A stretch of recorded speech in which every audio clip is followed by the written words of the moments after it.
ከፍቅረኛዎቻችን ጋር ስንጋጭ ምናምን ቀጥታ የሚሰማን ልባችን ነው አይደል? ልቤን አመመ በቃ እዚህ ጋር ተሰማኝ፣ ልቤ ተጎዳ፣ ልቤ ተሰበረ ግን አይደለም አእምሮ ጋር ነው።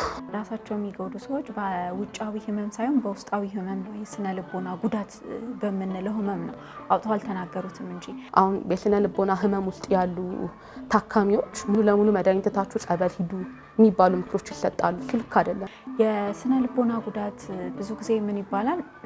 ልብ ላይ ነው አይምሮ ላይ ነው ያለው። ጥሩ ያልሆነ መንፈስ ነገር ነው የሚያስቡት የስነ ልቦና አማካሪ ጋር የራሱን አመለካከት ነው የሚጭንብሽ ነገር ነው የሚባለው ተብሎ የሚታሰበው ግን አይደለም። ስነ ልቦና ማለት ምን ማለት ነው? በቃ እስካሁን ቆመሽ የቀረሽው አይነ ጥላ ስላለብሽ አይነ ጥላ አለብሽ ማለት ነው። አንቺ አይነ ጥላ አለብሽ ማለት ነው። እንደሱ አይደለም። ራሴን አንድ እርምጃ ከፍ ላድርግ፣ ራሴን በዚህ ልሻውድ ምናምን እንዴ ስራ ካልተሳካ እኮ መንፈስ ነው። ስራ ካልተሳካ ስንፍናችንም ሊሆን ይችላል። ሌላ መሞከር ነው። በደንብ ማህበረሰቡ ስነ ልቦና ላይ ያለው አመለካከት በደንብ መስፋት አለበት ብዬ አምናለሁ። ስነ ልቦናና ማህበረሰባችን ውስጥ ያለው ግንኙነት እንዴት ነው? አእምሮ ከታመመ ደግሞ ሙሉ ሰውነት ነው የሚታመመው። ይሄን ነገር ሁሉ ነው የሚያጠናው ስነ ልቦና። የቤተ ክርስቲያንና ስነ ልቦና ትምህርት እንዴት እናያቸዋለን? ምን ያገናኛቸዋል? አሁን ያቺ ልጅ እንደዛ ተብላ የተገፋች ላይ አትቅበጪ ስትባል ነገ ከነገ ወዲያ ራሷን ብታጠፋ ማነው ተጠያቂ የሚሆነው?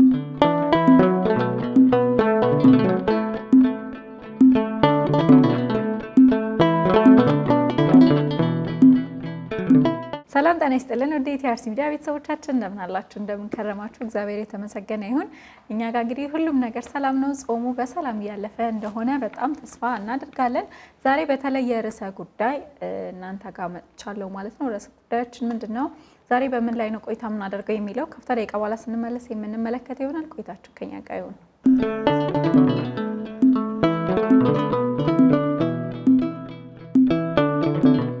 ተመልሰናል። ተመልካቾቻችን እየተመለከታችሁ ያላችሁት የወጣቶችን ህይወት ወይም ወጣቶችን የምናቀርብበት ዝግጅት ነው ማለት ነው። ሚዲያው ደግሞ ኢቲአርሲ ሚዲያ ነው። እስከ ፕሮግራማችን ፍጻሜ ድረስ አብራችሁን ቆዩ። እንኳን ደህና መጣሽ። አመሰግናለሁ። እንኳን ደህና ጠራችሁ። እንዴት ነሽ? እግዚአብሔር ይመስገን። እንዴት ነሽ? እግዚአብሔር ይመስገን። ጾም እንዴት ነው? ጾሙ ጥሩ ነው። እግዚአብሔር የተመሰገነ ይሁን። አሪፍ ነው። እግዚአብሔር ይመስገን። በጣም ሄደ ፈጠነብሽ ወይስ እንዴት ነው? ገና ለሶስተኛ ሳምንታችን ላይ ነው። ወደ አራተኛ ሳምንት እየገባን ነው። ጊዜው አሁን እየሮጠ ነው። አክቹሊ ከመጀመሪያም ጀምሮ መስከረም እንደ ትናንት ነው አሁን እያየኋት ያለው አልቆ አሁን የጾም ላይ ነን ያለ ነው። የአብይ ጾም ላይ ነው። ያው ጊዜው ሁሌ እንደሮጠ ነው። እስቲ ይሄን አመት እኮ ልንጨርሰው ነው። ገና መስከረም ብለን አሁን መጋቢት ወር ውስጥ ነው ያለ ነው። የካቲት ጨርሰን መጋቢት ገባንና ኦልሞስት እየጨረስን ያለ ነው። እንደጀመርነው ያህል ነው ግን የተሰማኝ ያለው ገና 7 ወር እንዳልፎት። ምንድነው ሁሌም አብይ ጾም ብዙ ጊዜ ትዝ ይለኛል ከደብረ ዘይት በኋላ ያለችው ሳምንት ሲጀመር አታውቂውም። ዘንድሮ ግን እኔ ጋር ብቻ አይደለምና በጣም ብዙ ሰው ጋር ነው በቃ ልክ ሲገባ ጀምሮ እንደ አብይ ጾም ገብቶ 3ኛ ሳምንት ላይ ደርሰናል ማለት በጣም ናፍቀንና ጓጉተን የምንጠብቀው አብይ ጾም ነው አይደል? በጣም ነው የኛ ነው።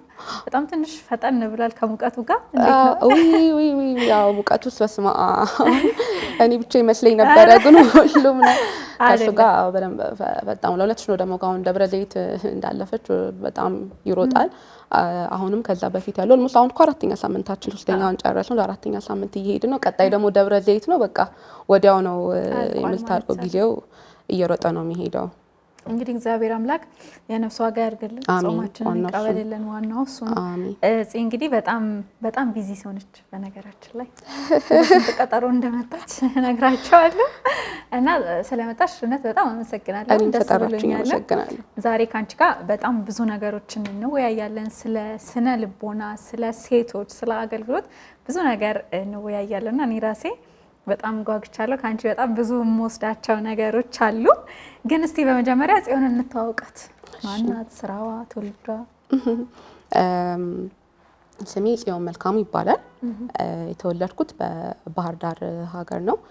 ግን ገና በህፃንነቴ እያለሁ ነው ወደ አዲስ አበባ የመጣሁት። 1 አመት ሳይሞላኝ 6 ወሬ እናቴና አባቴ ወደዚህ አዲስ አበባ ይዘውኝ መጡ። እዚህ ነው ያደግኩት። አሁን በጤና መኮንን በዲግሪም ማስተርሴንም በጤና መኮንን ነው የጨረስኩት። ፐብሊክ ሄልዝ ኦፊሰር ይባላል። በአገልግሎት የሳሊተ ምሕረት እውቀት ብርሃን ሰንበት ትምህርት ቤት አገልጋይ ነኝ። ባጭሩ ይመስላል። በደንብ ገልጸሻል። እንግዲህ አሁን ያው ሕክምና ሲያስፈልጋችሁ አለው ለማለት ነው። አያስፈልጋችሁ እንጂ ካስፈልጋችሁ አለ። እንግዲህ እኔ በተለያየ አጋጣሚ ያቅሻለሁ። እንደ አጋጣሚ ደግሞ እኛ አንድ ኢቨንት ነበረን ሳሪተ ምሕረትና እዛም አገልጋይ እንደሆንሽ አውቃለሁ። በጣም ትልቅ ነገር ነው። ከጤና እየሰራሽ ጤና በራሱ በጣም ቢዚ የሚያደርግ ስራ ነው። በጣም ጊዜ የላችሁ? አዎ ያው የሰው ህይወት ላይ ስለሆነ የሚሰራው 24/7 ላይ ነው ተሳትፎ የምታደርጊው። ምክንያቱም ኢቭን ቤት ሄደሽ ራሱ ይደወልልሻል። አጋጣሚ ሲመጣ ተደውሎ መተሽ እንድትሰሪ ይደረጋል። መተሽን ባትሰሪ እዛው በስልክ ራሱ ኮሚኒኬት እንድታደርጊ ይጠበቃል እና ጊዜ የሚወስድ ፊልድ ነው። የታወቀ ነው። ያው የሕክምና ዘርፍ ሙሉ ህይወትሽን ነው እዛ ላይ የምትሰጪው። እሱ የታወቀ ነው። ኃላፊነትም አለብሽ ደግሞ? አዎ በሚገባ ኃላፊነትም አለ። እኔ በእርግጥ በአሁን ሰዓት ከረንትሊ እዛ ሕክምናው ላይ አይደለም የምሰራው። ይሄ የቁጭ ተብሎ የታማሚ ሲመጣ የማከም አይነት ላይ ሳይሆን እዛ ወጥቻለሁ። ኢመርጀንሲ ላይ ነበረ መጀመሪያ የምሰራው። ግን እዛ የምሰራበት በነበረበት ጊዜ በጣም ኃላፊነቱም ከባድ ነው። ብዙ ነገር ካንቺ ነው የሚጠበቀው። ቢዚነቱም እንደዛው ነው። ያንቺን ጊዜ፣ ያንቺን እውቀት፣ ያንቺን ተገኝነት ይፈልጋል። በየትኛውም አጋጣሚ ደከመኝ ተኛው የምትይው ነገር አይደለም። ደክሞሽ አርፈሽም ቢሆን ልትጠሪ ትችላለሽ። ሰው ታሞ ይመጣል። ቀን፣ ሰዓት፣ ገደብ ስኬጁል አታደርጊውም የሰውን ህመም። ሶ ኤኒ ታይም ዝግጁ ሆኖ መቀመጥ ያስፈልጋል፣ መጠበቅ ያስፈልጋል እዛ ፊልድ ላይ እና እውነት ነው ሰዓት፣ ጊዜ፣ ኃላፊነት ይወስዳል። እሱ ላይ አገልግሎት ሲጨመርበት ያው ቻሌንጂንግ ነው። ግን እንዴት ነው ሁሉም ስራ የራሱ የሆኑ ቻለንጆች አሉት። አገልግሎትም በትርፍ ሰዓት የምናደርገው አገልግሎት አይደለም። ያው ሁሉም ሰው ቢሆን ከስራው አኳያ እኩል ነው እያስኬደ የሚሄደው። እኔ በኢመርጀንሲ ሰራበት በነበረበት ጊዜ የሰንበት ትምህርት ቤትንም አገልግሎት አገለግል ነበረ። ቻለንጅ አለው፣ ይከብዳል። ምክንያቱም እንዳልኩሽ ነው ልረፍም ብለሽ ወር እዚህ ቦታ ነኝ ወይ ስብሰባ ነኝ ምናምን ብለሽ ሕክምናውን አታቋርጭም። ለሕክምና ሁሌ 24/7 መገኘት አለብሽ። ለ9 ሰዓት የሚደወልሽ ይችላል። መሀል ስብሰባ ላይ ሆነሽ ሊደወልሽ ይችላል። አቋርጠሽ መውጣት አለብሽ። ግን ቻሌንጂንግ ነው። የራስ አቋም ይጠይቃል። አላማን ማወቅ ይጠይቃል። ነገሮችን ቅድሚያ መስጠት ምን ይጠይቃል። ካንቺ አሁን ፕራዮሪታይዝ የምታደርጊው ነገሮችን ማወቅ መቻል አለብሽ በደንብ። ነገ ከነገ ወዲያ ብለሽ የምታስቀምጫቸው ምን ምንድናቸው ብሎ ማሰብ መለየት ያስፈልጋል። አሁን መደረግ ያለባቸው አሁን ማድረግ ያለብኝ ደግሞ ምን ምንድናቸው ብለሽ መለየት ማስቀመጥ ያስፈልጋል። ከአገልግሎት ጋር ቻሌንጂንግ ነበር፣ ግን እግዚአብሔር የተመሰገነ ይሁን። ከእግዚአብሔር ጋር ሁሉንም በዚህም በዛም እያደረግን ያው እንወጣዋለን። እንደዚህ አይነት አገልግሎት ደግሞ ደስ ይላል። እንደዚህ በፈተና ውስጥ ወይም ደግሞ በተጣበበ ጊዜ ውስጥ የምታገለጊው አገልግሎት ሪል የሆነ ነውና ናፍቀሽ ነው ጊዜ ስለማይኖርሽ ናፍቀሽ የምታገለጊውና እሱ በጣም ደስ የሚል ስሜት አለ። አዎ አለው፣ ደስ ይላል። መሯሯጡ ራሱ የሆነ በኋላ አርፈሽ ከራስሽ ጋር ሆነሽ ስትመለከቱ ደስ የሚል ስሜት ነው የሚሰጥሽ ውስጥሽ። ማለት በሁለቱም ቦታ ተገኝቶ ሰው በየትም ቦታ ባለበት ሁኔታ ውስጥ አንድ ሰው የሆነ ነገር ኮንትሪቢዩት ሲያደርግ ለአንድ አካል ውስጥ የሚሰጥ የራሱ የደስታ ስሜት አለው እና በዛ ልክ ተገኝቶ እንደዚህ ተሯሩጦ ማገልገል እውነት ነው እንዳልሹ ቻሌንጁን አልፈሽ ስቴጅ ምናምን የራሱ የሆነ ስፒሪቹዋሊ መንፈሳዊ የእርካታ ስሜት፣ ደስ የማለት ስሜት እንደውም ወደ ኋላ ከማለት ይልቅ ወደፊት የሚገፋፋ አይነት ስሜት ይሰጣል። በአግባቡ ከተያዘ ነው። ግን በአግባቡ ከተያዘ ሲባል ራስን በጠበቀ ሁኔታ ማለት ነው። ራስን እየጎዳ አገልግሎት ማገልገል ረጅም ርቀት አያስኬድም። ከምንም በላይም አገልግሎት ላይ እግዚአብሔር ደስ የሚለው ራስሽን እየጎዳሽ የምታገለጊው አገልግሎት አይደለም። እሱም ያንቺ መገኘት ይፈልጋል፣ ያንቺ መኖርን ይፈልጋል። አንቺ እዛ ሆነሽ ለሰው መትረፍ ብቻ አይደለም አገልግሎት፣ ለራስሽ መትረፍ ግድ ይላል እና ቅድሚያ ሁሌም ለራስ ነው ማስቀደም። ይሄ ሲባል ግን በጣም ራስ ወዳድ ሆኖ ነገሮችን በቸልተኛ እንየው ማለት ሳይሆን ያንቺ መንፈሳዊ ህይወትን መጎብኘት ለዛ ጊዜ ያስፈልግሻል። ለመንፈሳዊ ህይወትሽ ጊዜ መስጠት ያስፈልጋል። የራስ ጤንነትም ያስፈልጋል። አሁን አገልግሎት ላይ ስታገለጊ የተለያዩ ሰዎችን ታገኛለሽ፣ የተለያዩ ቻሌንጆች። እሱ ራሱ ለብቻው ቻሌንጅ ነው። ከሰው ጋርም ተነጋግሮ መግባባት፣ ሀሳብ ማቅረብ፣ ሀሳብ መግለጽ ምናምን ራሱ የብቻውን ቻሌንጅ ያመጣል ከስራው ጀርባ። እነዚህ ሁሉ ያንቺን ጤንነት ይፈልጋል። ጤናማ ስትሆኝ ነው ትክክለኛ ውሳኔዎችን መወሰን የምትችይው እና እነዛ እያንዳንዱ ሰው ደግሞ የውሳኔ ውጤት አይደል? እያንዳንዱ ውሳኔሽ ነው ለድርጊቶችሽ የሚመራሽ። እነዚህ በሙሉ በጠበቀ መልኩ ነው አገልግሎት መሆን ያለበት። ራስሽን እየጎዳሽ የምታገለግይ ከሆነ ላንቺም አትረፊም፣ ለሰውም አትተርፊም፣ እግዚአብሔርን የሚያስደስት ነገር አታረጊም። መርሳት የሌለብን ነገር ሁሌ አገልግሎት ላይ እግዚአብሔር እኛንም እንደሚፈልግ ማሰብ ነው። ከስር ያሉ ሰዎችን ማፍራት ብቻ አይደለም፣ እኛም መፍራት አለብን። ያ እንዲሆን ደግሞ ለራሳችንም ጊዜ መስጠት ይጠበቅብናልና በአገልግሎትም ሆነ በስራም ዘርፍ ሆነ ለራስ ጊዜ መስጠት ያስፈልጋል። ትልቁም አገልግሎት ራስን ማገልገልም ነው። ራስን ማገልገል ሲባል ራስን ወደ እግዚአብሔር ማቅረብ ማለት ነው። እግዚአብሔርን በእኛ ውስጥ እንዲገለገል ማድረግ አንድ ትልቁ የአገልግሎት ስራ ነው ብዬ አምናለሁ እና ይህን በጠበቀ መልኩ መሆን አለበት። በደንብ ነው የገለሽው። እዚህ እንግዲህ ወደ ዋናው ርዕሰ ጉዳያችን ሳንገባ በፊት እስቲ ስለ ሴትነት፣ ስለ ወጣትነትና ስለ አገልግሎት እናንሳ። ብዙ ጊዜ ምንም ጥያቄ የለውም ጫናዎች ሴት ልጅ ላይ ጫና ይበረታል። ስፔሻሊ ደግሞ መንፈሳዊነት ሲጨመርበት ጫናዎቿ ራሱ እየከበዱ ነው የሚመጡት እና እንዴት ነው የምታያቸው ሴትነትን፣ መንፈሳዊነትን፣ ወጣትነትን? እኔ ሴትነት በእኛ እምነት እንደውም በጣም ወርቃማ የሆነ ነገር ነው ብዬ አምናለሁ። ምክንያቱም ሴት ልጅ ጸጋ ናት ብዬ አስባለሁ። እንደራስ ብዙ ስጦታዎች ከእግዚአብሔር ተሰጥቷታል። የጥበብ ሰው ናት ሴት ልጅ እና በመጀመሪያ ይሄ ሴትነት ወንድ ምናምን እያልን ከመከፋፈላችን በፊት ሴትን ብትሆን ቅድሚያ ከሷ የሚጠበቀው ማድረግ ያለባት ብዬ ማምነው ሰው ሆና መገኘት መቻል አለባት። መጀመሪያ መስፈርቱ መጀመሪያው እሱ ነው። ሴትነቷንም ለማንጸባረቅ መጀመሪያ እሷ ለራሷ ሰው ሆና መገኘት አለባት። ይሄ ሰው ሆኖ መገኘት ግን እግዚአብሔር የሚጠብቀው የእግዚአብሔር ሰው ማለት ነው፣ መንፈሳዊ ሰው የእግዚአብሔር ሰው እግዚአብሔር እንደሚጠብቀው አይነት ሰው ሆኖ መገኘት መሰረታዊ ነገር ነው። ያ ለመሆን ራሷን ማወቅ አለባት በደንብ። በነገራችን ላይ ኢቭን እግዚአብሔርን ለማወቅ በሚደረገው ጉዞ የመጀመሪያው ስቴፕ ራስን ማወቅ ነው። አንድ ሰው ራሱን ካላወቀ እግዚአብሔርን ማወቅ አይችልም። እሱ ውስጥ ያለውን እግዚአብሔር ሊያየው አይችልም። ቢያውቀውም አይገነዘበውም። ከቱም ራሱን በደንብ ስላላወቀ ያ ሰውና ሴትም ብትሆን መጀመሪያ ራሷን በደንብ አውቃ የእግዚአብሔር ሰው ሆና መገኘት መቻል አለባት። ያን በዘለለ ያን ካለፈ ያን ካደረገች በኋላ ደግሞ አላማውን ማወቅ አለባት። የራሷን አላማ እኔ ማን ነኝ? ከጸሎት ሁሉ ትልቁ ጸሎት ብዬ ማምነው አንዱ እኔ ላንተ ማን ነኝ ብሎ እግዚአብሔርን መጠየቅ በጣም አስፈላጊ ነው። ሁሌ እኛ አሁን በራሳችን የምናስቀምጠው የሆነ ማንነት አለን፣ መሆን የምንፈልገው እንደዚህ ብሎ የምናስቀምጠው መልካም ሆኖ ሳለ ደግሞ እዛ ጥያቄ ውስጥ እግዚአብሔርን ጣልቃ ማስገባት ያስፈልጋል። ጠዋት ማታ እኔ ላንተ ማን ነኝ የሚል ጥያቄ እግዚአብሔርን የጠየቅን በጣም ልናስጨንቀው ይገባል።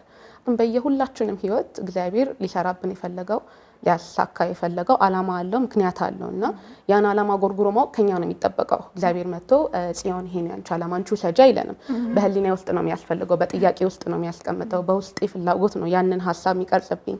ያንን ጎልጉሎ አውጥቶ ውስጥ ያስቀመጠልኝን ወርቅ ቆፍሬ ማግኘት ከኔ ይጠበቃል እና ለሴት ልጅ ደግሞ ይሄ በጣም ጥበበኛ አድርጎ ነው አስተዋይ አድርጎ ነው የፈጠራት ሴት ልጅን እና ይሄ ለሷ ጥቅም ላይ ይውላል ብዬ አስባለሁ። በደንብ በማስተዋል ራሷን ብትፈትሽ ቅርብም ስለሆነች ሴት ልጅ ይሄን ጎርጉራ ማወቅ አለባት። በእርግጥ ይሄ ለሴትም ብቻም ሳይሆን ለወንድም ነው። ሁሉም ራሱን በዛ ልክ ደረጃ ማወቅ አለበት ብዬ አስባለሁ እና ይሄንን ማንነት አንዴ ከገነባች በቃ እሷ እኔ እንዲህ ነኝ ብላ በእግዚአብሔር የምታስቀምጠው ኢሜጅ ወይ ማንነት ካለ ያንን መተግበሩ ላይ ነው እንግዲህ አሁን የምንመጣው። ያንን ይዛ ወደ ተግባሩ ላይ ስትኖር ያንን ህይወት ያንን ማንነት እየኖረች ስትመጣ ያልሻቸው ነገሮች ይመጣሉ። የማህበረሰብ ቻሌንጅ አለ፣ የሰው አስተሳሰብ ሴቶች ላይ ምናምን ያለውን ነገር ሁሉ እሱ አሁን እንዳንድ ተግዳሮት ሊሆናት ይችላል። ግን መሰረታዊ ነገር አላማ ከያሽ ነዳጅ ነው የሚሆንሽ። የአላማ አሁን መኪና ለመሄድ ነዳጅ ያስፈልገዋል። ሁሉም እቃው እንኳን ተሟልቶ ቢሆን ያንን እቃውን አንቀሳቅሶ መሪውንም ሁሉንም ፍሬኑ ምናምን ይዞ ለመሄድ ነዳጁ ግድ ያስፈልጋል። ለሰው ልጅም ነዳጁ አንዱ አላማውን ማወቅ ነው ብዬ አስባለሁ እና ያንን ከያዘች በማህበረሰቡ የሚመጣውን አስተሳሰብ ወደኋላ የሚጎቱት ነገሮችን አልፋ መሄድ ትችላለች ብዬ አስባለሁ።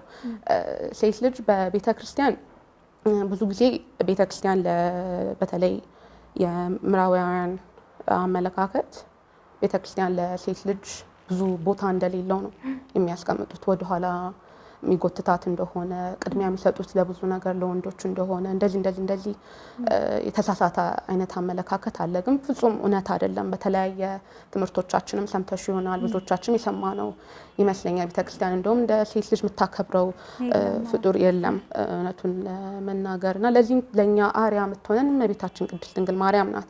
እሷን አስቀድመን እሷን እያየን ነው መከተል ያለብን። በብዙ በሴት ልጆች ላይ በሚደረገው ፈተና እሷ ማሳለፈው ስለነበረ ማለት ነውና እሷን ይዘን ነው መሄድ ያለብን። እዚህ ላይ ከሴት ልጅ ከተሰጣት ትልቁ ጸጋ አንዱ መውለድ ነው አይደል? እናትነት እንዲሁ እንደቀላሉ ካላየ ነው በስተቀር ነው እንጂ በጣም ትልቅ ጸጋ ነው። ምክንያቱም እናት ዝም ብሎ መውለድ ብቻ አይደለም፣ ወይም እንደምናስበው በቃ እናት ወለደች አይደለም። እናት ልጇን የምትቀርጽ እሷ ናት፣ ልጇን የምታሳድግ እሷ ናት። ለዓለም ስኬታማ ለመሆን የእናት ድርሻ ትልቅ ነው በጣም። ምክንያቱም እናት እንደ ሂትለር አይነት ሰዎችንም ታፈራለች፣ እንደ ቅዱስ ዮሐንስ አፈወርቅ የሆኑ ሰዎችንም ታፈራለች። ሰው በመውለዷ ብቻ ሳይሆን አሁን የሂትለርን ዶክመንተሪ የሆነ ጊዜ ለማየት እድሉን አግኝቼ ነበርና ለሱ ወደዚህ አይነት አሁን ጨካኝ ነው ተብሎ ከሚታሰብ ሰዎች መካከል አንዱ ሂትለር አይደል? ወደዚህ አይነት አመለካከት ለመምጣት የእናቱ ትልቅ ተጠያቂነት አለበት። ዶክመንተሪ ላይ ሲናገር አባትየው እናቱ የደበደበ ምናምን ነው የሚያሳድገው። ያደገበት ኢንቫይሮንመንት እንደዚህ አይነት ኢንቫይሮንመንት ነበረና እናትየዋንን ታሳየው ነበረ ለልጁ ጥላቻም እንዲያድርበት ምናምንም አድርጋ ነበር ያሳደገችው። እና የበቀል ስሜት ነው በቃ በበቀልነት ስሜት ነው ልጁ ያደገው። ሌላ ደግሞ እንደነ ቅዱስ ዮሐንስ አፈወርቅ ቅዱስ ባስልዮስን ስናይ እህቶቻቸው እናቶቻቸው ሙሴ ነብዩ ሙሴንም ብንመለከት እናት እህቶቻቸው ናቸው በቤተ ክርስቲያን ቅዳሴ ሰዓት ላይ እየጠሩ እየወሰዱ እንደውም ታሪክ አለ እዚህ ላይ ቅዱስ ዮሐንስ አፈወርቅ ለእንደዚህ የሆነበት የእናቱ የእህቱ እንትን እንደሆነ የእነሱ መነሻ እንደሆነ ነው ተብሎ ይነገራል። ምክንያቱም በቃለ እግዚአብሔር አጻንተው አጎልብተው ሲያሳድጉ የእነሱ ውጤት ነው እዚህ ድረስ ያበቃውና እናት ወይም ሴት ልጅ መልካም ፍሬ ሰው ሆኖ ለማፍራት ጸጋውም አላት። ካልተጠቀመችበትም ደግሞ እንደ ሂትለር የሆኑ ሰዎች ነው የማፍራት ጸጋ አላት። እና እንደውም ምን የሚል አባባል አለ፣ ወንድ ልጅ ራሱ ላይ ቢሰራ ራሱን በደንብ አጎልብቶ አሳድጎ ትልቅ ደረጃ ላይ ያደርሳል። ሴት ልጅ ግን ራሷ ላይ ብትሰራ ከራሷ አልፎ ዙሪያው ላይ ያለውን ሰዎች ይዛ መሄድ ማሻገር ትችላለች የሚል እንትን አለና አባባል አለ። ይሄ ጸጋ ያላት ናት ሴት ልጅ። ይሄንን በደንብ መጠቀም ትችላለች፣ ማጎልበት ትችላለች። ፕላስ ለመስዋዕትነት ራሱ በጣም የቀረበች ናት ሴት ልጅ። መስዋዕትነት ለመክፈል ጀግና ናት፣ ጠንካራ ናት፣ ወሳኝ ቁርጠኛ ናት ሴት ልጅ። እና እዚህ ላይ አገልግሎት መንፈሳዊ ህይወት ላይ በደንብ አጽንፋ ጸንታ መታየት ትችላለች ነው። ወርቃማ ያልኩት ለዚህ ነው። ብዙ ለውጦችን ማድረግ ትችላለች፣ ሰው መቀየር ትችላለች ሴት ልጅ። እና በቤተክርስቲያን በአገልግሎት ላይ በተለያዩ ዘርፎችም የተሳተፈች ይህንን ዓላማዋን ማሳደግ ማስፋት ትችላለች። ሰዎችን እናት እስከመሆን ድረስ መጠበቅ አይጠበቅብንም። ይህንን ጸጋችንን ለመስራት እናትን ባንሆን ሴት እስከሆንን ድረስ የእናትነት ባህሪ ተላብሶናል። በተፈጥሮ የተሰጠን ሀብታችን ነው። እናት ልጅ ከመውለድ መጠበቅ አይጠበቅብንም። ባለነው ብቻ ከጎናችን ያሉ ልጆችን በዛ መንገድ መቅረጽ እንችላለን። ብዙ ምሳሌ የሚሆኑ እናቶቻችንም አሉ። ለዚህ አሁን ቅድስት ቴክላ በጊዜው የሴት ዲያቆናዊት ተብለው ከሚሰየሙት ነበሩ። ብዙ ሰዎችን ወደ እግዚአብሔር ያመጡ ናቸው። ከነ ቅዱስ ሐዋርያው ቅዱስ ጳውሎስ ስር የተማሩ ተማሪዎች ናቸው። አሁን ቅድስት ቴክላ የምትባለውና ቃለ እግዚአብሔርን ወንጌልን በደንብ ሰብካ ብዙ የአማኛን ወደ አማኝ የመለሰች እናታችን ናት። ሌሎችም ብዙ መጥቀስ ምንችላቸው እናቶች አሉ በዚህ ዘርፍና እኛም እንዲህ ለመሆን የከለከለን ነገር የለም። አገልግሎት እየመጣን ያገለገልን ሰዎችን ወደ እግዚአብሔር ማቅረብ ከኛ የሚጠበቅ ድርሻ ነውና እንደ እንትን ይሄ የሴት ልጅ አገልግሎት የሴት ልጅ ተሳትፎ ቤተክርስቲያን ላይ አናሳ ነገር አድርገን ማሰብ የለብንም። አገልግሎቷ ሰፊ ነው፣ ድርሻዋ ሰፊ ነው። ይሄ መጥቶ መሄድ መመለስ ብቻ አይደለም። የመጣውን በደንብ አዝርታ አስፍታ ብዙ ዘሮችን ማፍራት የምትችል ናት ሴት ልጅ እና ይህንን ነገሮች መጠቀም ትችላለች ያስባል። ሌላ የረሳሁት ካለ በደንብ አድርገሽ ገልጸሻል። ግን ሁሌ የሚነሳ አንድ ነገር አለና አላቅም ደርሶብሽ ከሆነ እኔ ጋር ግን ይመጣል። በእናንተ ምክንያት ነው ከገነት የወጣ ነው የሚባለው ነገር በቃ ላይክ እንደ እንትን በዩ እንደ መለያ በዩ ግን እንደዛ የሚሉ ሰዎች እመቤታችንን ረስተዋት ይሆን እንዴ ብዬ አስባለሁ። በጣም ብዙ ጊዜ አጋጥሞሽ ግን እኔ ብዙ ጊዜ በሔዋን ናችሁ እንደዚህ የምታደርጉም በሔዋን ምክንያት ወጣ ምናምን ይሉኛል። አዎ ያጋጥሞኝ ያውቃል። በጣም ብዙ ጊዜ ወንዶች ናቸው እንደዛ የሚሉት። ያው ትንሽ ነገር እናንተ በእናንተ ምክንያት ነው እኮ የጠፋው እናንተ ልክ እንዳልሽው ሔዋን ናችሁ እኮ ምናምን እያሉ ሴትን ያመነ እኛ እናንተን አምነን ነው ድሮም ከገነት የተባረር ነው አይነት እንደዚህ የሚባሉ አባባሎች አሉ። ፈገግ እያሉ ነው እናንተም ስጣላችሁ ማለት ነው። አዎ ይባላል። እኔም ገጥሞኛ ቃል እንባላለን እንደዛ። ግን ያ ተሽሮልናል። በሔዋን እርግጥ ነው እውነት ነው በሔዋን በገነት ብንባረርም በድንግል ማርያም ደግሞ ተመልሰናል። ይሄ ከእግዚአብሔር ጥበቡ እንደውም አንዱ ትልቁ ጥበብ ነው። እግዚአብሔር የጥበቦች ሁሉ ጥበበኛ አምላክ መሆኑን የምናይበት መንገድ ሰው ልጅን ለማዳን የሞከረበት መንገድ ነው። ለመጥፊያ መንስኤ የሆኑበትን ነው ለመዳኛ መፍትሄ አድርጎ ያመጣቸው። እንዴት ቢመርጥሽ ነው ሰማይና ምድር ያገናኘብሽ? በሚገባ መርጧት ነው ከሁሉም ተለይታም ስለተገኘች እና የመዳኛችን ምክንያት ነው የሆነችልን እመቤታችን ቅድስት ድንግል ማርያም። እንደውም በቤተ ክርስቲያን ትምህርት ምን ተብሎ ሲባል ሰማለው፣ ማርች 8 ተብሎ የሴቶች ቀን የሚከበረው ግንቦት 1 ብለን ነው እንደውም ማክበር ያለብን። ብዙ ነገር በሷ ስለተሻረ ማለት ነው። የመጥፊያችን ምክንያት የሆነ የመዳኛችን ምክንያት ሆናልናለች እመቤታችን ቅድስት ድንግል ማርያም። እና አዎ አባባሎቹ አሉ፣ ግን ልክ አይደለም። ብዙ ካየን እኮ የጌታችን የመድኃኒታችን የኢየሱስ ክርስቶስን ትንሣኤ ያየችው ሴት ነች። አዎ ትክክል፣ ነትሽ ነው። ያው ሴት ናት። ብዙ እንጠቅሳለን። እነሱ አንድ ሔዋንን ቢጠቅሱ እኛ ደግሞ በጣም ብዙ ወደ ክርስቶስ ያቀረቡን ሴቶች እናቶቻችን እነ ቅድስት አርሴማ እና ቅድስት ክርስቶስ ሰምራ ብቻ ብዙ መጥቀስ እንችላለንና የሆነ ጊዜ ከዲያቆን በረከት አለምሸት ጋር ኢንተርቪው እያደረኩኝ ምን አይነት ጥያቄ ተጠየቀ መሰለሽ? ጠይቂልኝ የሚል ማለት ነውና ቤተክርስቲያን ለወንድ ልጅ ነው የምታደላው፣ ቅድም ያልሻት ፖይንት ማለት ነውና ቤተክርስቲያን ለወንድ ልጅ ነው የምታደላው፣ እንዴት ነው ይሄ ነገር እንዴት ይታያል ብዬ ነበር የጠየቅኩት። ምንድነው የመለሰልኝ? ሴት ዲያቆናዊት አለች ብሎ ነው በቃ የመለሰልኝ። እና መልሱን ሁላ አስታውሰዋለሁ። ብሎ ነገር የለም ቤተክርስቲያን ላይ ብሎ ነገር የለም። ለሴትም ለወንድም ቤተክርስቲያን ሁላችንም ነች፣ እኩል ነች። ግን ያው ሴት ልጅ እንዳልሽው በጣም ብልሃተኞች ነን፣ ነገሮች እንዴት መፍታት እንዳለብን እናውቃለን። ይሄ ደግሞ የተሰጠን ነገር ነው። ልክ እናትነት አሁን እኔ ጓደኞቼ ወልደዋልና ምን አለ ባየው ማለት ስሜቱን እስኪ ነገሩ ይላቸዋል። ምንድነው የሚሉኝ? ስትወልጁ ነው የምታዩ እንጂ የሚነገርሽ ስሜት አይደለም። በቃ አብሮ ከእርግዝናሽ ጋር አብሮ የሚሰጥሽ ስሜት ነውና ብዙ እንግዲህ እግዚአብሔር አምላካችን ለኛ ለሴቶች በጣም ብዙ የሰጠን ነገር አለና እዚህ በደንብ አብራርታዋለች፣ አብራርተሻል። ቃሊት ያሰማል። አሜን አሜን። ወደ መጀመሪያው ጥያቄ ስገባ ዛሬ ስለ ስነ ልቦና ነው የምናወራውና እስኪ መጀመሪያ ከሀሳቡ እንነሳ። ስነ ልቦና ማለት ምን ማለት ነው? እሺ ስነ ልቦና ያው በሳይንሳዊ ተርሙ ሳይኮሎጂ ተብሎ የሚጠራው ነው። በእኛ ስንቀይሮ ስነ ልቦና እንላለን። ዋና ድኑ ስነ ልቦና የሚያጠናው ህይወት ያላቸው ነገሮች ላይ ስሜታቸውንና አእምሯቸውን ላይ ነው የሚያጠናው። እንደውም በተርሙ በሳይንሳዊ ተርሙ ስንሄድ ከግሪክ የወጣ ቃል ነው ብሎ ያስቀምጠዋል እና ሳይኪ ነፍስ ነው፣ ሎጂ ደግሞ ጥናት ነው። ሰው ነፍስን ነው የሚያጠናው ብሎ ነው ዲፋይን የሚያደርገው። ሰው ይሄንን ስነ ልቦና ምንድነው ስለ አእምሮና ስሜት እንዴት ነው ምንድነው የሚያጠናው ብንል ሰው ላይ ብቻም ሳይሆን የእንስሳትም ስነ ልቦናም ይጠናል። ነገራችን ላይ እንስሳትም ሆነ ሰው ብቻ ስሜትንና አእምሮን ሁለቱን እያያያዘ ነው የሚያጠናው። ለምሳሌ በሰዎች ላይ አንድ ሰው አስተሳሰቡ ምን አይነት አስተሳሰብ ይዞ ነው፣ በምን አይነት ስሜት ተገፍቶ ነው ውሳኔ ላይ የሚሰጠው፣ የክህሎት ብቃቱ፣ የእውቀት ብቃቱ፣ የስሜት ብቃቱ ምንድነው እያለ ሰውን ባህሪያቱን፣ እውቀቱን፣ ብቃቱን፣ አመለካከቱን፣ ስሜቱን ያጠናል። ምንድነው የሚሰራው አእምሮ ውስጥ በቃ ከፋፍሎ ነው የሚያጠናው የአእምሮ ክፍሉን እና እያንዳንዱ ለምን አይነት ውሳኔ ሰው ልጅ በምን አይነት አስተሳሰብ ውስጥ ቢወድቅ ነው ለምን አይነት ውሳኔ የሚደርሰው እያለ ከፋፍሎ ያጠናዋል። ለዚህም ጥሩ የሆኑ ውሳኔዎችና መጥፎ የሆኑ ውሳኔዎችን ብሎ ከፋፍሎ ያስቀምጣል ማለት ነው። በዛ ባስቀመጠው ክፍፍሉ ባስቀመጠው ነው ጤናማ አእምሮ፣ ጤናማ ያልሆነ አእምሮ እያለ ለራሱ ክላሲፊኬሽን ይዞ በዛ ተርም የሚያስቀምጠው እና ስነ ልቦና በጣም አስፈላጊ የሆነ ሳይንሳዊ ፊልድ ነው።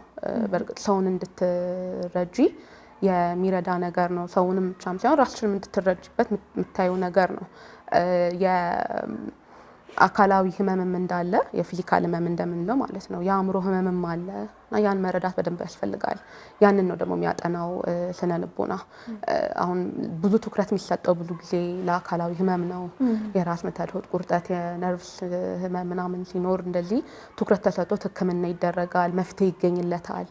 ግን ብዙ ጊዜ የስነ ልቦና ህመሞች በዛ ልክ ደረጃ ትኩረት ብዙ ጊዜ አይሰጣቸውም። በተለይ በእኛ ሀገር ላይ ግን በደንብ መሰጠት ያለበት ትኩረት መደረግ ያለበት ጉዳይ ነው።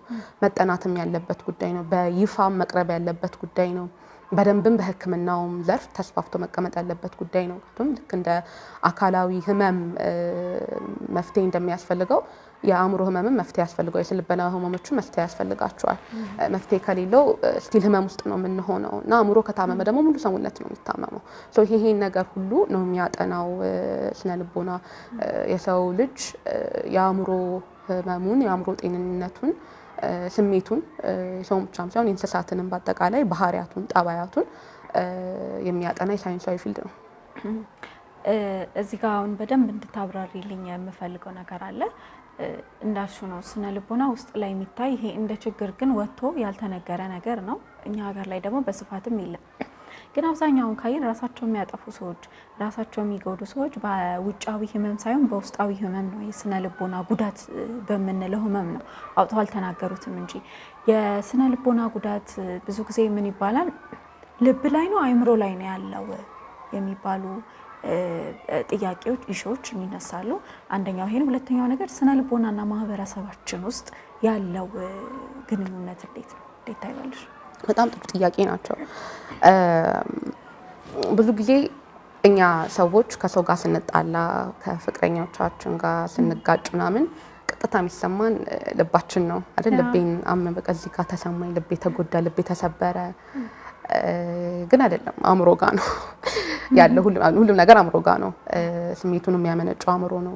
ሆርሞኑንም የሚያመነጨው ያለው ጭንቅላታችን ጋር ነው። ልብ መምታት ነው፣ ደም መምታት ነው፣ ይቅርታ፣ ደም ማሰራጨት፣ ደም መምታት ነው። የፋንክሽናል ሳይንቲፊካሊ ፋንክሽናል ስናየው ያ ነው ተግባሯ። ግን አእምሮ ጋር ነው ያለው። አእምሮ ነው ስሜትን የሚቆጣጠረው። ህመሙም ቁስሉም ያለው እዛ ጋር ነው፣ አመለካከታችን ላይ ነው ያለው እና ልባችን ላይ አይደለም ያለው። ኢቨን ትንሽ ሲደብረን ምናምን ሁሉ የተለያዩ ሆርሞኖች አሉ። ለሌላ ጊዜ በሰፊው እናየዋለን። የአንዱም የስነ ልቦና ክፍል የሰውን አእምሮ እያንዳንዱን ፓርት ከፋፍሎ የሚያጠናው ነገር አስፈላጊም ስለሆነ የማሰብ ችሎታ፣ የውሳኔ መስጠት ችሎታ፣ የስሜትም ችሎታ በሙሉ አእምሯችን ውስጥ ነው የተቀመጠው። እያንዳንዱ የራሳቸው የሆነ ሆርሞን አላቸውና በሰፊው እናየዋለን እሱን ጊዜ። አሁኑ ግን ይሄ ድብርት ስሜት ውስጥ ምናምን ስንገባ ሲሰማን፣ አሁን ብዙ ጊዜ ከሰው ጋር ስንጣላ ወዲያው የድብርት መንፈስ ውስጥ ነው የምንገባው አይደለ? በዛ ጊዜ የሚሰራጩ ሆርሞኖች አሉ። አሁን ሴሮቶኒን የሚባል ሆርሞን አለ። ያ ሰዓት ያ እጥረት ይኖራል። እሱ እጥረት ሲኖር ነው እንደዚህ አይነት ስሜት ውስጥ የሚያመጣው፣ ወደዚህ አይነት ስሜት ውስጥ እንድንገባ የሚያደርገው እና እነዚህ ሁሉ ሬጉሌት የሚደረጉት አእምሯችን ውስጥ ነው፣ ልባችን ላይ አይደለም። ያው ህመሙ እዛ ጋም ይሰማናል ብለን ኤክስፕረስ ብናደርገውም ጉዳዩ ያለው ግን የአመለካከታችን የአእምሯችን ክፍል ውስጥ ነው። የስነ ልቦናና ማህበረሰባዊ ላይ ላልሽው በደንብ ማህበረሰቡ ስነ ልቦና ላይ ያለው አመለካከት በደንብ መስፋት አለበት ብዬ አምናለሁ። አሁን ብዙ ጊዜ ስነ ልቦና እንደ አንድ ህመም አይታይም። በአብዛኛው ወይ ተንቆ ነው የሚታለፈው ወይም ደግሞ በቃ ከመንፈስ ጋር ሁሉንም ነገር ከመንፈስ ጋር እናገናኘዋለን። አጋንንት ይዟት ነው፣ ሰይጣን አድሮባት ነው፣ እብድ ስለሆነች ነው እሷ ምናምን ተብሎ ይናቃል። ጉዳዩ መሰጠት ያለበት ትኩረት እንዳይሰጠው ያደርጋል። ያ ደግሞ መፍትሄውን እንድናገኝ አያደርግም። ግን ሁኔታው እንደሱ አይደለም። እንደዛ ሲባል መንፈስ የለም ተብሎ እየተካደ አይደለም። እናምናለን እኛ ኦርቶዶክስ ነን። በኦርቶዶክስ እምነት ውስጥ እግዚአብሔርም ሰይጣንም እንዳለ እናምናለን። እርግጥ ነው በመጽሐፍ ቅዱስ ላይም ጌታችን ኢየሱስ ክርስቶስ ወደዚህ ዓለም መጥቶ በነበረበት ሰዓት አጋንንት ይዟቸው ሰዎችን ሲያደርግ የነበረውን አይተናል፣ ተምረናል። እሱን እናምናለን፣ አንክድም። ግን በዛው አይደለም ነገሩን ማየት ያለብን። የስነ ልቦና ህመም ስንል ወይም የስነ ልቦና እንትኑን መረበሽን በዛ ሁኔታ ውስጥ ብቻ አይደለም ነገሩን መመልከት ያለብን፣ እንደ ህመምም ነው። ኢቭን በዘር የሚተላለፉ ህመሞችም አሉ። መረበሽና ህመም በእርግጥ ይለያያል። በኋላ ላይ እንመጣበት ይሆናል። መረበሽም ለብቻው ነው መታየት ያለበት፣ ህመሙም ለብቻው ነው መታየት ያለበት። ህመም ስንል ሚዛን ሊደፋ ይገባል። በቃ የስነ ልቦና ህመም ልክ እንደ አካላዊ ህመም ራሱን የቻለ ፊልድ ነው፣ ራሱን የቻለ ጉዳይ ነው፣ መታየት አለበት በደንብ። በማህበረሰቡም ህሳቤ ውስጥም ይሄ የአጋንንት የተለከፈ ነው እንደዚህ ነው ተብሎ አይደለም መታለፍ ያለበት። ማናችንም ጤነኞች አይደለንም እውነቱን ለመናገር። በቤተክርስቲያን አስተምሮ እንደውም ፓትሪያርኪክ ቴዎሎጂ ላይ ሜንታል ሄልዝን ዲፋይን የአእምሮ ጤናን ዲፋይን በሚያደርጉበት ጊዜ ማናችንም የአእምሮ ጤነኞች ነን ብሎ አያስቀምጡም። የኛው የአባቶች የጻፉት ፓትሪያርኪክ ቴዎሎጂ ላይ የተጻፈው ጽሁፍ ነው ይሄ። ምክንያቱም ኃጢአትን እንደ በሽታ ስለሆነ የሚያዩት እኛ አባቶች ማለት ነው። ማንም ሰው ጤነኛ አይደለም። ሁላችንም የተያያዝንበት በሽታ ይለያይ እንጂ እኔ ጤነኛ አንተ በሽተኛ ብለን ሰውን በዚህ ልክ ልንከፋፍል አግባብም አይደለም። ከመጀመሪያውም ማናችንም ከአጋንንት ወር ከሰይጣን ስራ ሙሉ ለሙሉ የጸዳን አይደለንም። የሆነ የቆሸሽንበትንም የራሳችንም እንትን ስላለውና ስለ ልቦና በዛ በኩል መታየት የለበትም። በዛ ስነ ልቦና ቀውስ ውስጥ ወይ በስነ ልቦና በሽታ ውስጥ ያሉ ታማሚዎች አስፈላጊውን የሆነ ሕክምና ሊያገኙ ይገባል። እዚህ ላይም ልክ ቅድም እንዳልኩት በመንፈስ ነው የአጋንንት በሽታ ነው ተብሎ መድኃኒቱ እንደ እንትን ነው የሚታየው፣ እንደ አንድ የአጋንንት ማስተባበያ ነገር ነው። በሕክምና የሚሰጠው መድኃኒት የአጋንንት አንዱ ማስተባበያ ነገር ተብሎ ነው የሚታሰበው በሰዎቹ በብዙ ማህበረሰብ ሰዎች አንጻር ሲታይ ግን ልክ አይደለም። እሱም አስተሳሰብ የማይካድ ነገር ነው። ቤተክርስቲያን ጸበሏ መድኃኒት ነው። ከሁሉም በላይ ቅዱስ ቁርባኑ ራሱን የቻለ መድኃኒት ነው። እሱም በሙሉ ይተው አይደለም፣ ግን የዓለማዊ መድኃኒት ያስፈልጋል። እግዚአብሔር ለሰው ልጅ ጥበብን የሰጠው እሱ ነው። ያንን ጥበብ እንድንጠቀምበት የሰጠን እሱ ነው። እሱ ልናከብር ይገባል። በዚህ ልክ ከያዝንም ሆስፒታል አያስፈልግም ማለት ነው። ሐኪምም አያስፈልግም፣ ሕክምናም አያስፈልግም ማለት ነው። ምክንያቱም በቃ ሁሉም ነገሩን ትተን እዛ ውስጥ ልንገባ ነው ተብሎ አላስፈላጊ የሆነ የእምነት መፈታተን ውስጥ ነው የምንገባው። ይሄ ልክ አይደለም። ሰው መድኃኒቱን እየወሰደ ሕክምናውን እያደረገ ጸበሉን መጠመቅ ይችላል። አስፈላጊ የሆኑ ነገሮችንም በቤተክርስቲያኑ በመድኃኒቱን በኩል እያደረገ መሄድ ይችላል። አሁን የስነ ልቦና ህመም ውስጥ ያሉ ታካሚዎች ሙሉ ለሙሉ መድኃኒታችሁ ጸበል ሂዱ የሚባሉ ምክሮች ይሰጣሉ። እሱ ልክ አይደለም። መድኃኒቱ መተው የለበትም። መድኃኒቱ ምልክቶችን ነው የሚያክመው። ጸበሉ ደግሞ ዋናው ኮዙን ነው፣ ዋና መሰረታዊ የሆኑን ነው የሚያክመው። እነሱ ሁለቱ አብሮ ነው መሄድ ያለባቸው። ጸበሉን የተጠመቀ መድኃኒቱን መውሰድ ያስፈልጋል። ይሄ ከእምነት ጋር እምነታችን ደካማ ስለሆነ አይደለም፣ እንደሱ አይደለም መታየት ያለበት። እምነት አለን፣ በእግዚአብሔር እናምናለን። እግዚአብሔር የራሱ የሚሰራበት ነገር እኛ አናቅም፣ ልንመራመረውም አንችልም።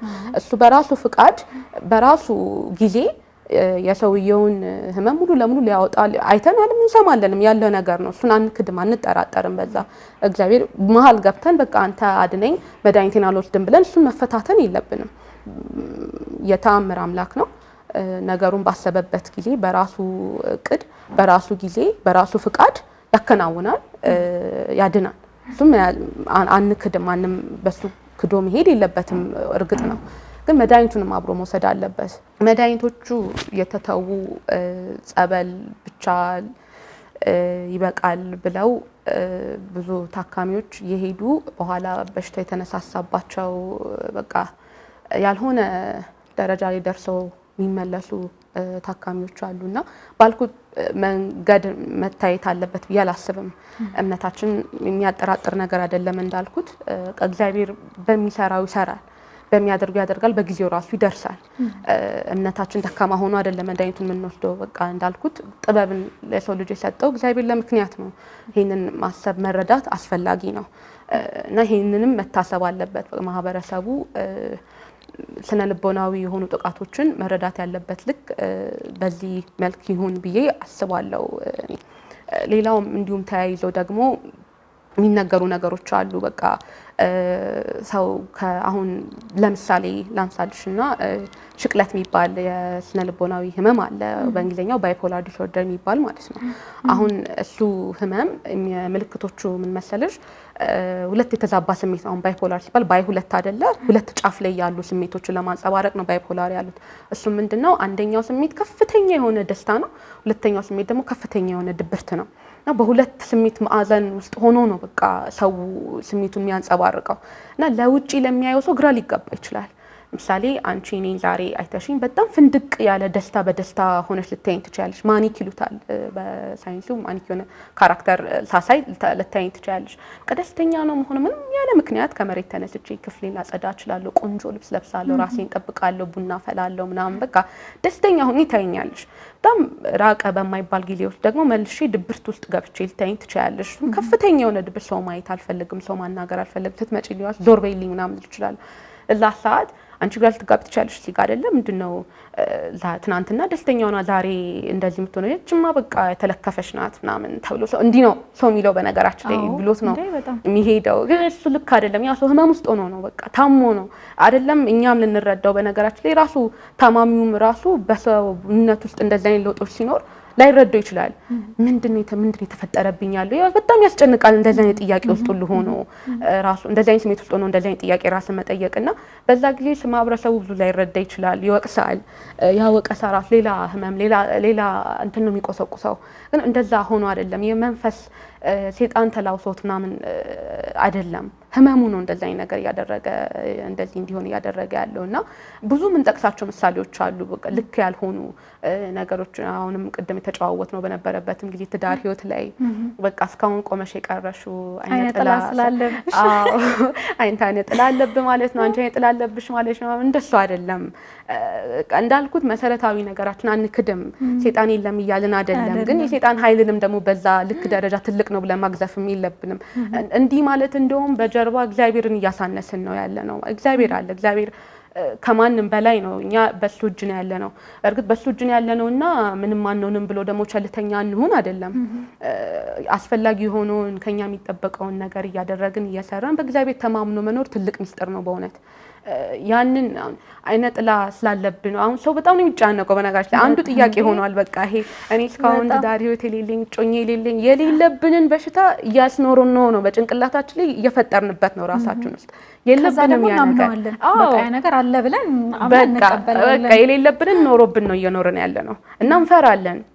እኔ በዚህ ልክ ማቃቸው ሰዎች አሉ በቃ አምነውት ተቀብለውት እኔ ጓደኛ ሊይዝ አልችልም በቃ አይነ ጥላ ስላለብኝ አይፈልግም ጓደኛ እንዲይዝና ያንን ስላሳመነችው አእምሯ ውስጥ ወንድ ጓደኛ ራሱ ቢመጣላት ጸባዩ በዛ ልክ ነው የሚተገብረው። ጭንቅላታችን ደግሞ በነገራችን ላይ ለሰው ልጅ ራሱን ከሚበድሉ ይልቅ ሰው ሊበድሉ አይችልም። ራሱ ማለት ራሱ ጭንቅላታችን ያታለናል። በትንሿን ኔጌቲቭ ነገር ይዞ የመቆየቱ ከፍተኛ ነው አቅሙና እንትን ነው ደግሞ የሚቀበለው አእምሯችን ፓተርን የምታሳዩን ፓተርን ነው ተከትሎ የሚሄደው። ያንን ቋንቋ ካስተማርሽው ያን ቋንቋ ነው ትራንስሌት የሚተረጉመው። ምንም አዲስ ቋንቋ ብታመጭ በጆሮሽ አእምሮሽ ያሳየሽውን የቋንቋ ፓተርን ነው እየተረጎመ የሚሄደው።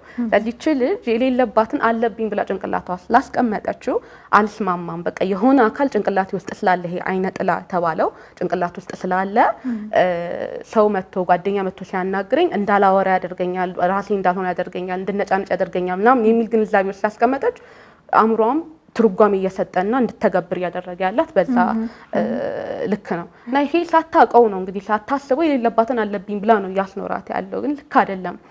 ኖረም አልኖረ እግዚአብሔር ነው ያለው። ያቺ ልጅ በርትታ ነው መውጣት ያለባት፣ መጸለይ ነው ያለባት። ምንም አቅምም የለውም ሴጣን ወደ አጋንንት ማል ነው እኛን የሚቆጣጠርበት አቅም የለውም። ሁሉም ነገር የኛን ውሳኔ ይፈልጋል። ሴጣንም ብቻም ሳይሆን እግዚአብሔርም የኛን ፍቃድ ይፈልጋል ለሁሉም ነገር እና ፍቃዳችን ጋር ነው ያለው። ኃይሉም ያለው እኛው ራሳችን ጋር ነው ያለው። እንደዚህ አይነት የተሳሳተ ልክ ያልሆኑ ማህበረሰባዊ የሆኑ አመለካከቶች አሉ በስነ ልቦናው ልክ። ግን ማየት ያለብን ብዬ ማስበው የሁሉም በላይ አምላክ አለን። ከችግሮች ሁሉ በላይ የሆነ ፈጣሪ አለን፣ እግዚአብሔር ነው። እሱን ሴጣንን ከምንፈራው ይልቅ እግዚአብሔርን ወደን መቅረቡና እግዚአብሔርን ወደን እሱን የምናስበልጠው መፍትሄ ይሆንልናል ብዬ አስባለሁ። እሱ ይምራን። እንጸልይ፣ እንጠይቅ። ኖረም አልኖረ ለእግዚአብሔር እንተወው። ሁላችንም እንዳልኩሽ ቅድም አለብን ከምንፈታ ላይ ማንም ንጹህ የለም፣ ማንም ፍጹም የለም። በዚህ እንደውም በቤተ ክርስቲያን ከተቸነው እኛ ሁላችንም በሽተኞች ነን ብለን ነው ምናየው የምንመለከተው። ኃጢአትም ሁሉ ቅድም እንዳልኩት ቤተ ክርስቲያን እንደ በሽታ ስለሆነ የምታየው እና እዚህ ጋር ዋናው ቁም ነገሩ በቃ እግዚአብሔርን ይዘው እግዚአብሔርን እያሰቡ እግዚአብሔርን እየጠየቁ ይኑር አይኑር አንተ ታውቃለህ፣ አንተ በጥበብ ራስ አስወጣው፣ መንገዱን አንተ ምራኝ፣ ከፊት ይቅደም። ሰይጣንን መፍራት እንቶ እሱን ማሰብ እንቶ አንፍራው እንቶ እና እግዚአብሔርን ወደ መውደድ እንሂድ፣ እግዚአብሔርን ወደ ማስገባት እንሂድ፣ እሱ ወደሚፈቅደው እንሂድ። ያለብኝ ይሄ የለብኝም፣ ይሄ ሰው እንደዚህ አጋንንት የለከፈው ነው፣ ይሄ እንደዛ አንለይ። እግዚአብሔር ያለየንን እኛ ራሳችን እየለያየን አንከፋፍለው። ሁላችንም ለሱ እኩል ነን። አጋንንት ኖረብን አልኖረብን እግዚአብሔር ለኛ ከጎናችን ነው ያለው። እኛም ለሰው እንድንሆን የሚጠብቀውም እሱ ለኛ እንደሚሆንልን ነው። ለሰው መሆን ያለበት እግዚአብሔር ለኛ እንደሚሆንልን ነውና ሰውንም ስንቀርብ በእንደዚህ ህመም ውስጥ ላሉ ሰዎችንም ስናይ ይሄ እብድ አንተ እብድ የሚሉ ቋንቋዎችን በጣም ማቆም አለብን። ልክ አይደለም። ያ ሰው ላይ የሚመጣው ስቲግማ ወይም ያ ሰው የሚያስበው አመለካከት ልክ ለዛ ሰው መውደቂያ ምክንያት ነው የምንሆንበት። ይሄ ደግሞ ከእግዚአብሔር ጋር የሚያጣላን ነገር ነውና ሰውን በዛ አይደለም ማየት ያለብን። ህመም ውስጥ ናቸው። በቃ እነዚህ ሰዎች ታመው ነው ያሉት። አሁን ሰው ጓደኛ እንደው ደውሎልሽ ራሴን በጣም አሞኛል፣ ማይግሬን ተነስቷል ልቅር ሚልሽልና ወይ ዛሬ ደብሮኛል ልቅር ሚልሽ ሁለቱን እኩል አታያቸው። ደብሮኛል ሚልሽ ባክና ተነስ ምንድነው ምናምን ነገር ብለሽ ትንትቻለሽ። ይጠፋል። በቃ ና ተነስና እንዲህ ምናምን በቃ ታቀየዋለሽ። ራሴን እንዳሞኛል ወይ አይዞ እግዚአብሔር ይማረን ይዤ ልምጣ መድኃኒት ሰድበት ህክምና ታሂድ ለምን ትተኛለህ? ተነስና ሆስፒታል ሂድ እንጂ እንደዚህ ተብሎ ቦታ ምን ሰጠው ራሱ ይለያያል። ግን መረዳት ያለብን የስነ ልቦና ህመምም እንደ አካላዊ ህመም ራሱን የቻለ ትልቅ ነገር ነው። መታየት ያለበት ነው፣ መፈተሽ ያለበት ነው፣ መታከም ያለበት ነው፣ መፍትሄ ማግኘት ያለበት ጉዳይ ነውና ሰውንም ስንቀርብ ራሳችንም ለራሳችንም ካይንድ መሆን አለብን። በዚህ ደረጃ እንደዚህ መሆኑ እንዲደብሮኝ ነው ራስ ማጫነቅም አስፈላጊ አይደለም። ለራስም ጥሩ ማሰብም አስፈላጊ ነው። ለሰውም ደግሞ በዚህ ህመም ውስጥ ላሉ ጥሩ ማሰብ አስፈላጊ ነውና ማህበረሰቡ በዚህ ጉዳዩን ቢያየው እንደዚህ ቢረዳው ብዬ አስባለሁ። እዚህ ጋር ሁለት ሀሳቦችን ፖይንቶችን ላንሳ አንቺ ላይ ገጠመኞች አንፃር ማለት ነው። አንደኛው ምንድነው በማህበረሰባችን ስነ ልቦና ውስጤ በቃ ሰላም አይደለምና ስነ ልቦና ህክምና ሄጄ መታከም ፈልጋለሁ ስል ምንድነው የምትቀብጪው? አርፈሽ አትቀመጪም? አንደኛው ማለት ነው። ሁለተኛው ነገር ደግሞ እንዳልሽ ወይ ጸበል አትሄጂም ነው። ምንም እኔ ስለ ጸበል ምንም ነገር አልጨመርበትም ሙሉ ብለሽዋል። ግን አንድ በጣም ትልቅ ቦታ ያለች የስነ ልቦና አማካሪ የሆነች የገጠማትና ያጫወተችኝ ልንገርሽ።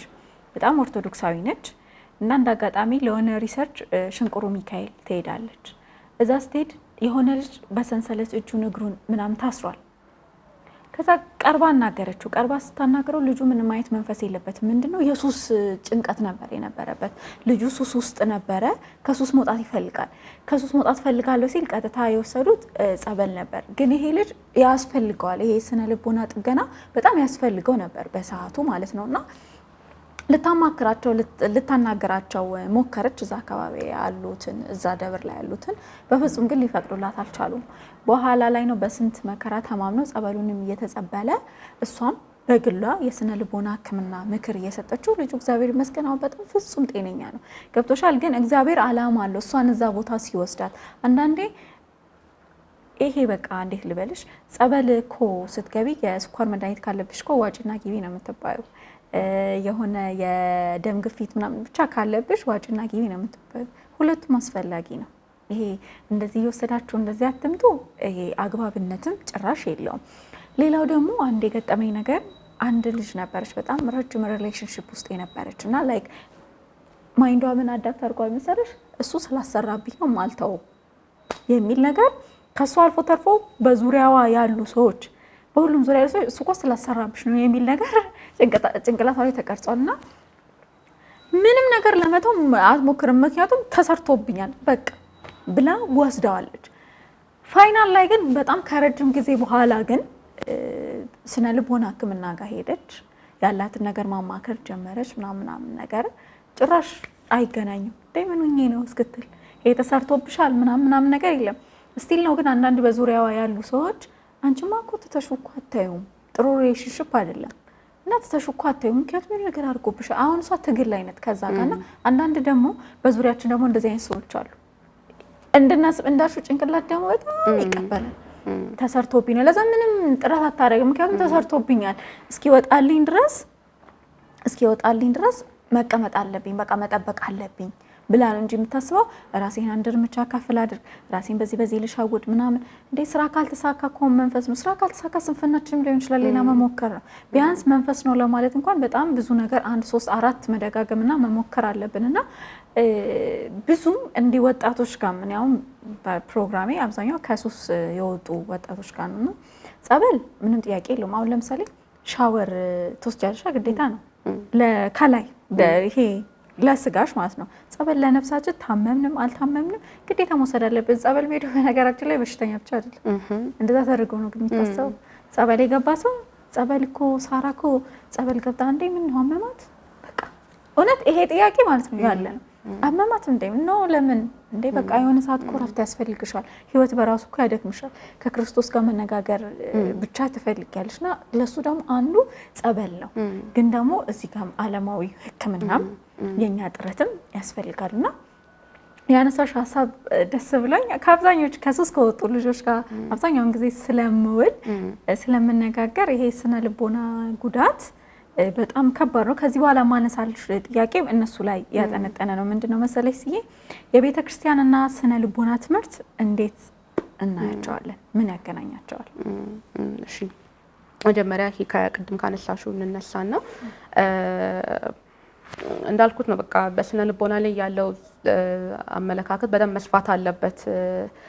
ሰው ትክክል ነሽ።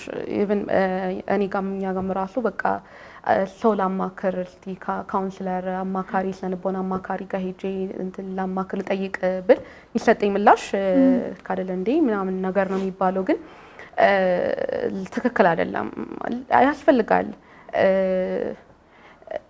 ሰው የሚመስለው ብዙ ጊዜ እንግዲህ ስረዳ የብዙውን ወክዬ ማውራት አልችልም። ግን በጥቂቱ ስሰማ ከጓደኞቼ እንዲም ከማውቃቸው ከሚናገሩ ተመሳሳይ ነገር ጥሩ ያልሆነ መንፈስ ነገር ነው የሚያስቡት። የስነ ልቦና አማካሪ ጋር የራሱን አመለካከት ነው የሚጭንብሽ ነገር ነው የሚባለው ተብሎ የሚታሰበው ግን አይደለም። በነገራችን ላይ ምክር መስጠትና የካውንስሊንግ ወይም የስነ ልቦና አማካሪ አንድ አይደለም። ምክር መስጠት አሁን ሰው እንደ ጓደኛ ምክር ልትሰጥ ትችላለሽ። ጓደኛሽ እንደዚህ የሆነ ነገር አጋጥሟት ሲመጣ እንዲህ ማድረግ የለብሽም እንደዚህ አድርጊ ልትባይ ትችላለሽ። ግን የስነ ልቦና አማካሪ ላይ ቴራፒው ጋር ስትሄጂ ጥያቄ ነው የምትጠየቂው። በጥያቄዎች ውስጥ ራስሽን እንድታገኝ መፍትሄውን አንቺ ራስሽ እንድትደርሽበት ነው የሚደረገው። ለዛ ነው ዘለቀታዊ የሆነ መፍትሄንም የሚያቀርበው። የሆነ እንደዚህ አድርጊ ተብለሽ ብቻም አይደለም የምትሄጂው። በቃ ስሜትሽን ራስሽ በራስሽ እንድታገኙ ነው ጉዳዩን ችግሩን እንድትረጁ ለዛ ችግሩ መፍትሄው ካንቺ እንዲመጣ ነው። በነገራችን ላይ ለምንም ነገር መጀመር ከራስ ነው የሚጀምረው። ወደ መንፈሳዊ ህይወትም ለመቅረብ ወደ እግዚአብሔርም ለመቅረብ ራሱ ከራስ ነው የሚጀምረው። የራስ ጉዞ አግኝቶ መሄድ ትልቅ ትግል ነው እና ያንን እንቅስቃሴ ነው የሚያስጀምሩሽ። የስነ ልቦና አማካሪ ላይ ራስሽን እንድታገኝ ራስሽን እንድታቂ በዛው ፕሮሰስ ውስጥ በዛው ሂደት ውስጥ መፍትሄውን ራስሽ እንድታበጂ ነው ዋና መስፈርቱ የሚደረገው ነው። በጣም ጠቃሚ ነገር ነው። አስፈላጊ ነገር ነው። ቅብጠት አይደለም። አስፈላጊ ነገር ነው በጣም። ስለ ልቦናችን ከታመመ አእምሯችን ከታመመ ጤናማ ልንሆን አንችልም። መስራቱን አንችልም በጭራሽ። ምክንያቱም እንደው በትንሹ አድርገን እንወያይበትና የሰው ልጅ የድርጊቱ መጨረሻ ውሳኔው ነው። ውሳኔው ነው የሚረዳው። ለስራ መልቀቅ ሆነ ከተዳሪዎት መውጣት ሆነ ወደ ተዳሪዎት መግባት ሆነ ወደ ስራ መግባት ሆነ ራስን ማጥፋት ሆነ ተስፋ ለመቁረጥ ሆነ መታገል ሁሉም ነገር የሰው ልጅ ውሳኔው ነው ወደዛ የሚመራው አይደል? ያ ውሳኔ የሚመጣው ከየት ነው? ከአእምሯችን ነው። አእምሯችን ከየት ነው ነገሩን የሚያመላልሰው? ጤናማ የሆነ አእምሮ ሲኖር እኮ ነው ሰው ጤናማ የሆነ ውሳኔ መስጠት የሚችለው። አእምሯችን ጤናማ ካልሆነ የምንሰጠው ውሳኔ ጤናማ አይሆንም፣ ይጠቃል። ይሄ መታከም አለበት። ካልታከመ የምናደርገው ውሳኔ በሙሉ ራሳችን የሚጎዳ ውሳኔ ነው የምናደርገው። አሁን ያቺ ልጅ እንደዛ ተብላ የተገፋች ላይ አትቅበጪ ስትባል ነገ ከነገ ወዲያ ራሷን ብታጠፋ ማነው ተጠያቂ የሚሆነው? እንዴት ነው ይሄ ነገር የሚታከመው? እንዴት ነው ለቀጣይስ ጊዜ እንዴት ነው ነገሩ መታየት ያለበት? ይወራል። ጭንቀት ውስጥ እኮ ነበረች ምናምን ነገር ከጎኗ ዝም ብለዋት ነው ራሳቸው ደረሳቸው ትችት ውስጥ ይገባሉ። አይ ደካማ ናት፣ እንደው ሰው ያውኑ ወጣትስ ደካማ ነው፣ እንደ ድሮ የጥንት ጊዜያችን ቢኖር ምናምን የተባባለ ማወዳደር ይጀመራል። ግን አይደለም በቃ በአንድም በሌላም ግሎባላይዜሽኑ አሁን ብዙ ነገሩን ቀይሯል። እንደ ድሮ አይደለም፣ ጊዜው የተቀየረ ነው የሚሄደው። እንደ ጥንት አባት እናቶቻችን በሚኖሩ ጥንካሬ ላንገኝ እንችላለን፣ እኛም ልንገኝም እንችላለን። ግን አሁን ነገሩ ሁሉ በግሎባላይዜሽን ብዙ ነገር ሄዷል፣ አልፏል። በዛው ልክ አሁን ያንን መዋጀት ይጠበቅብናል እና ይሄ ነገር መታየት በደንብ አለበት። ሰው አሁንም ማስተላለፍ የምፈልገው ሰው በህይወቱ ሲኖር ብዙ ውጣ ወረዶች አሉት። ያሁኑ ጊዜ እያየነው ነው፣ ለሁላችንም አዲስ አይደለም። እርስ በርስ በዚህ ጉዳይ በደንብ እንተዋወቃለን። የኑሮ ውድነት፣ የስራ ማጣቱ፣ በቃ ብዙ የህይወት ውጣ ወረዶች አሉ። በዛ ጊዜ አንዱ ለአንዱ መገኘት ግድ ነው። ብቻችንን የምንችለው ነገር አይደለም። ይሄ የሰው አቅማችን ውስን ነው። ጠንካራ የሆነ ሰው አለ፣ ጠንካራም ያልሆነ ሰው አለ። ጠንካራ ያልሆነ ሰው ጠንካራ ለመሆኑ ደግሞ የሱ ደካማነት ነው ተብሎ ሊቆጠርበት አይገባም። ወደዛ መንገድ እንዲሄድ ነው መውሰድ ያለብን እና ያ እንደዚህ አይነት ሰዎች ስሜታችሁ ሲረበሽ ወይ ጭንቀት ላይ ምናምን ሲሆኑ አማካሪ ሄዶ ማማከር እላለሁ። ሄደው ብቻቸውን አትወጡት። እግዚአብሔር ጸሎቱ እንዳለ ሆኖ ቤተሰብን መጠየቅ ማናገር ከውስጥ ማውጣቱ ራሱ ትልቅ ነገር ነው። ምክር መቀበሉ ይቅርና ውስጥሽ ያለውን ጭንቀት ራሱ አውጥተሽ መናገር ትልቅ መገላገል ነው፣ ሰላም ነው ውስጥሽ የሚሰጥሽና ወደ ኋላ አትበሉ ብዬ ማስተላለፍ ፈልጋለሁ። በዚህ አጋጣሚ ይሄ አስተሳሰብ በዚህ ልክ መታረም አለበት ብዬ አስባለሁ። ሌላው ጸበል ላይ አሁንም በቤተክርስቲያናችንም በኩል በደንብ ትምህርቱ መግባት መስፋት አለበት ብዬ አስባለሁ። በቃ ሁሉም ነገር ያለው አእምሯችን ጋር ነው። ነገሩን የምንገነዘብበት፣ ሁሉም ነገሩን የምናይበት፣ ትርጉም የምንሰጥበት እይታችን ማተር ያደርጋል። ለእኛ ለነገ ድነታችን ላይ ትልቅ ተጽዕኖ አለው። አንቺ በፍቅር ተንከባክበሽ የምትሄጅበት የድህነት መንገድና በፍርሃት የታሰርሽ የተገረፍሽና የምትሄጅበት የድነት መንገድ እኩል አይደለም ውጤቱ የሚሆነው። ሰውን በፍርሃት ከምትገዡ በፍቅር የምትገዡ ነው ውጤታማ የሚያደርገው። በእርግጥ አንዳንዴ ሰው ስለሚያመልጥ በጧፍ ምናምን በሰንሰለት እንደዚህ ያስሯቸዋል። ግን እዛ ያ የሚፈጥረው የአእምሯዊ የሆነ ቦታ ደግሞ ራሱን የቻለ ሌላ ህመም ነው። ጭልም ነው የሚያደርግብሽ። የሆነ በቃ እኔ እንደዚህ ነኝ የሚል አስተሳሰብ እንድታስቢ ያደርግሻል። ብዙ ሰዎች ራሱ ቢታመሙ ጸበል ላለመሄድ አንዱ ምክንያታቸው ይሄን ነው የሚያስቀምጡት። እዛ የሆነ ነገር ባሳይ አባይለው ይገርፉኛል፣ ይመቱኛል፣ ያስሩኛል። ሳይኮሎጂ አየሹ ኢምፓክቱ የሰው አመለካከት ወደ ውሳኔ እየሰጣቸው ነው። ይሄ ራሱ ሳይኮሎጂ እኮ ጉዳት ነው። በጣም ሌላ ራሱን የቻለ እንትን ነው እና ወደ ውሳኔም እየመራቸው ነው ሰዎች ነው። ወጣቱን ስለሚፈራ እንዴት አይዤ እመታለሁ፣ ስለዚህ ጸበል አልጠመቅም ወደሚል አይነት ውሳኔ እንዲወስኑ ነው የሚያደርጋ እያደረጋቸውም ነው ደግሞ ስናይና ይሄ በደንብ በቤተክርስቲያናችንም በኩል ትምህርት መሰጠት አለበት ብዬ አምናለሁ። ይሄም ሕክምና እስከሆነ የመጡት ድረስ መድኃኒት ለማግኘት ብሎ እስከመጡ ድረስ ቤተክርስቲያን ደግሞ የሕክምና ቦታ ናት፣ ፍርድ ቤት አይደለችም ብሎ የሆነ ጥቅስ አይቻለሁ ከቅዱስ አፈወርቅና ሕክምናው የሚያስፈልገውን ነገር ሁሉ ማሟላት ከኛ ይጠበቅብናል። ያንን ሰው እንዴት ተንከባክበን አሁን ታማሚ እግዚአብሔር ፍጡር ነው፣ እግዚአብሔር ነፍስ ነው አይደል? እግዚአብሔር በልጆቹ ደግሞ አይደራደርም፣ በነፍሱ አይደራደርም እግዚአብሔር እና መጠበቅ ይፈልጋል። እግዚአብሔርም ልጆቹን ነፍሱን እንዳይሄዱበት ሊጠብቃቸው ይፈልጋል። እኛም ለእግዚአብሔር በዛ ልክ ደረጃ ልንደርስለት ለልጆቹ አገልጋዮቹ እስከሆንን ድረስ ልጆቹን በዚሁ እሱ እንደሚጠብቀን እነሱንም እየጠበቅን ማምጣት ይኖርብናል። በእንክብካቤ በፍቅር እየገረፉ እያሰሩ ሳይሆን እየተረዳን ሰው ልጅ በጣም ከምንም በላይ የሚፈልገው የሚረዳው ሰው ነው በነገራችን ላይ እና ያንን ካሳየን ለብዙ ነገር ነው በር የሚከፍትልን። ለመዳን ራሱ ዝግጁ ይሆናል ያ ሰውና በዚህ መልኩ መሆን አለበት። እኛም አቅርቦታችን ቤተክርስቲያን ያለን ሰዎችም ሰው ጋር ስንቀር በዚህ ልክ ቢሆን ጥሩ ነው ብዬ አስባለሁ። ሌላው የስነ ልቦናና ቤተክርስቲያን ያላቸው ግንኙነት አጋች ላይ በጣም ቀላል ጥያቄ ይመስል ግን ከባድ መልስ ያለው ጥያቄ ነው።